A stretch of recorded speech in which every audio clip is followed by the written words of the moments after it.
இன்று காலை தரையிறங்கிய சுனிதா வில்லியம்ஸ் மற்றும் குழுவினருக்காக எத்தனையோ பிரார்த்தனைகள், ஜெபங்கள். 17 மணி நேரங்கள் தொடர்ந்த திக் பயணம். இந்த பயணத்தில் அந்த நால்வரினுடைய மனநிலை என்னவாக இருந்திருக்கும்? அவர்களுடைய கவனம் எதன் மீது இருந்திருக்கும்? அன்பிற்கினியவர்களுக்கு வணக்கம். குரல் வழி உங்களோடு இணைந்திருப்பது ஆஷா பிரைட். உங்களை தேடிக்கொண்டிருக்கும் வார்த்தைகள் உங்களுக்காக, உங்களை தேடி என் குரல் வடிவில். ஜென்புதன் நேரத்துக்கு உங்களை அன்புடன் வரவேற்கிறேன். இன்றைய ஜென்புதனில் 2 புத்தர் கதைகளை தான் நாம் கேட்க இருக்கிறோம். முதல் கதையின் தலைப்பு இறுதி 24 மணி நேரம். கதைக்குள் போகலாமா? இறுதி 24 மணி நேரம். புத்தரோட சீடர்களில் ஒருத்தர் அவரிடம் வந்து, ஐயா, நான் என்னதான் முயற்சி செஞ்சாலும் என்னோட எண்ணங்களை என்னால் கட்டுப்படுத்தவே முடியலை. ஆனால் உங்களால் ரொம்ப எளிதாக உங்கள் மனதை கட்டுப்படுத்த முடியுதே. என்னால் அடுத்தவங்களை பற்றி குறை கூறாமல் இருக்க முடியலை. ஆனால் நீங்கள் இதுவரைக்கும் யாரையும் குறை சொல்லி நான் பார்த்ததே இல்லை. உங்களுக்கும் எனக்கும் ஏன் இந்த வேறுபாடு அப்படின்னு கேட்டார். புத்தர் அந்த சீடரை ஆழ்ந்து பார்த்து பதில் சொன்னார். நீ கேட்ட கேள்வி நல்ல கேள்விதான். அதற்கு நான் பதில் சொல்றதுக்கு முன்னால ஒரு முக்கியமான செய்தியை உன்னிடம் சொல்லியே ஆகணும். இன்னும் 24 மணி நேரத்தில் நீ இறந்து விடுவாய். இப்படி ஒரு செய்தியை புத்தர் சொல்வார்னு கற்பனையில் கூட எதிர்பார்க்காத அந்த சீடர் அதிர்ச்சியும் வேதனையும் அடைந்தார். அதுக்கப்புறம் அவர் எதுவுமே பேசலை. தன்னோட வீட்டுக்கு செல்வதற்கு அனுமதி மட்டும் புத்தரிடம் கேட்டார் அந்த சீடர். புத்தர் அவரிடம், அதான் இன்னும் 24 மணி நேரங்கள் இருக்குதே, ஏன் இந்த அவசரம்? நாம் தொடர்ந்து பேசுவோம் அப்படின்னு சொன்னார்.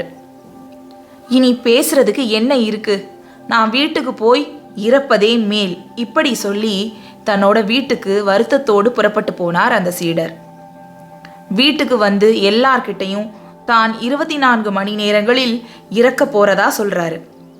அவரோட குடும்பத்தார் எல்லாரும் சேர்ந்து அழுது புலம்புறாங்க. அதுக்கப்புறம் சீடர் அமைதியா ஒரு அறைக்குள் போய் படுக்கையில் படுத்துக்கொண்டு தொடர்ந்து அழுது கொண்டே இருந்தார். அந்த நாள் முடிகிறதுக்கு 1 மணி நேரம் இருந்த நேரத்தில் புத்தர் அந்த சீடரோட வீட்டுக்கு போனார்.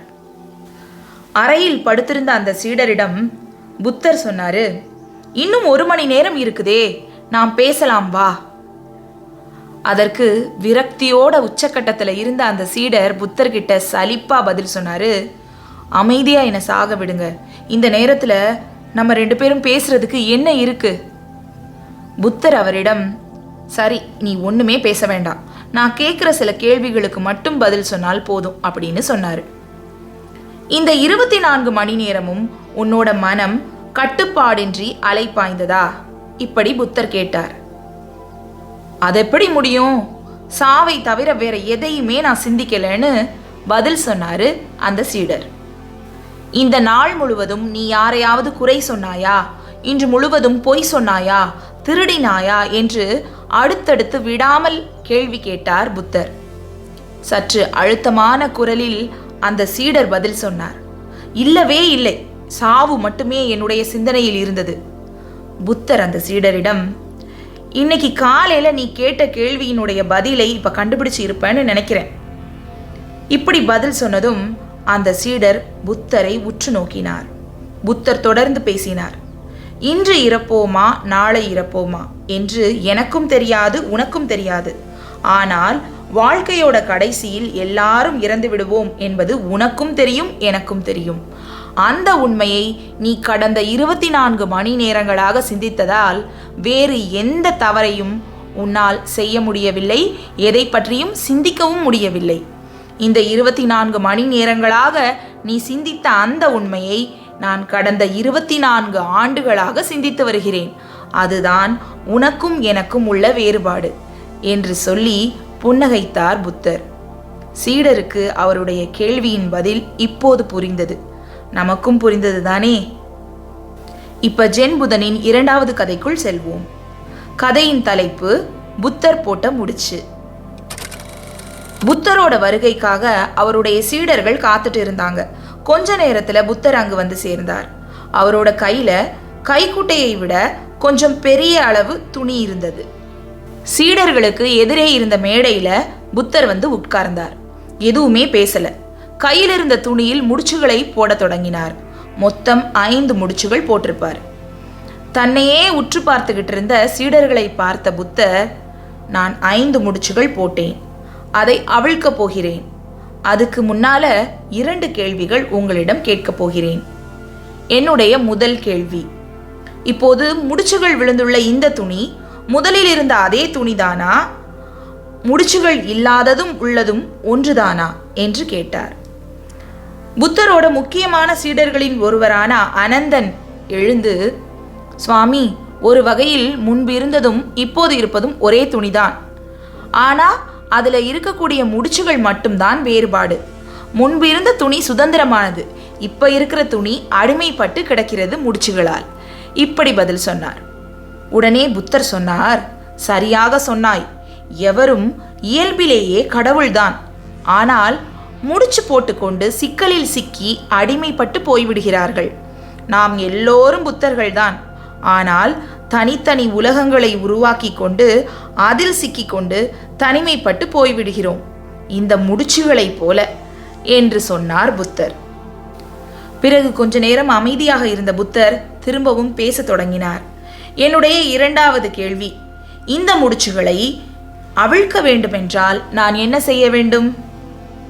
இப்ப இன்னும் ஒரு முக்கியமான சீடர் சாரிபுத்தன், அவர் எழுந்து நின்றார் பதில் சொல்வதற்காக. குருவே, அந்த முடிச்சுகளை அவுக்கிறதுக்காக நான் உங்களுடைய பக்கத்தில் வருவதற்கு நீங்கள் என்னை அனுமதிக்க வேண்டும். முடிச்சுகள் எப்படி போடப்பட்டிருக்குன்னு தெரியாத வரைக்கும் அதை அவிழ்க்கிறதுக்கு வாய்ப்பே இல்லை. ஏன்னா சில சமயங்களில் நம்மளை அறியாமலேயே போடுற முடிச்சுகளை அவிழ்க்கிறது முடியாமலே கூட போகலாம். இப்படி பதில் சொன்னார் சாரிபுத்தன்.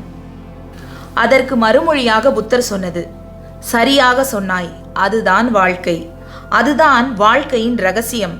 நம்முடைய சிக்கல்களுக்கு நாமே தான் காரணம். நமக்கே தெரியாமல் நாமே போட்டுக்கொள்ளும் முடிச்சுகளில் சிக்கி தவிக்கிறோம். அந்த முடிச்சுகளை அவிழ்க்க முடியாமல் திணறுகிறோம், திண்டாடுகிறோம். அவரவர் முடிச்சை அவரவர்தான் அவிழ்க்க வேண்டும். இதுதான் இன்று நான் உங்களுக்கு கூறக்கூடிய பாடம் என்று சொன்னார் புத்தர். புத்தரினுடைய பாடம் நமக்கும் உரியதே.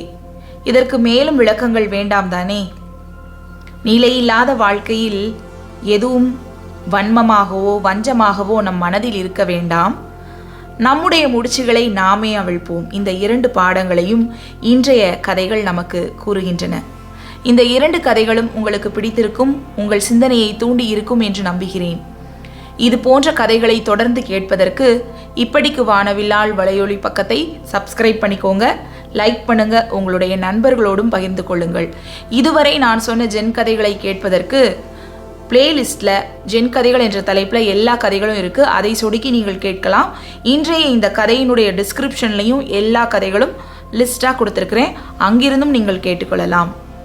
தொடர்ந்து இணைந்திருப்போம், மகிழ்ந்திருப்போம், நிறைந்திருப்போம். நன்றி.